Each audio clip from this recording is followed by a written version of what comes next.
പഴയ ലാലേട്ടന്റെ തിരിച്ചുവരവ് അത് ഗംഭീര ഹിറ്റാവുന്ന തരത്തിൽ യാതൊരു സംശയമില്ല. 1 മണിക്കൂർ കൊണ്ട് 1 ലക്ഷം പേരാണ് ഇതിന്റെ ട്രെയിലർ കണ്ടിരിക്കുന്നത്. ദൃശ്യം മോഡൽ ഒരു ഫാമിലി റിവഞ്ച് സിനിമയായിരിക്കുമെന്ന് ലാലേട്ടൻ തന്നെ ഒരു ഇന്റർവ്യൂവിൽ പറഞ്ഞതാണ്. തരുൺ മൂർത്തിയാണ് ഇതിന്റെ സംവിധാനം നിർവഹിച്ചിരിക്കുന്നത്.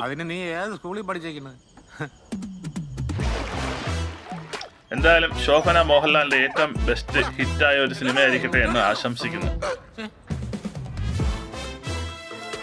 നമുക്ക് പ്രതീക്ഷിക്കാം പഴയ ലാലേട്ടനെ നമുക്ക് ഇതിലൂടെ തിരിച്ചു കിട്ടുമെന്ന്.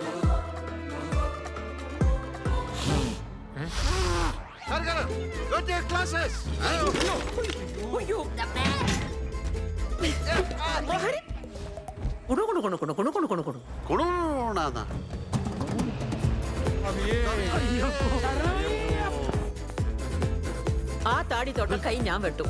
അണ്ണ ഇങ്ങനെ താടി വളർത്തി അയ്യോ പാവം കളിച്ചു നടാ.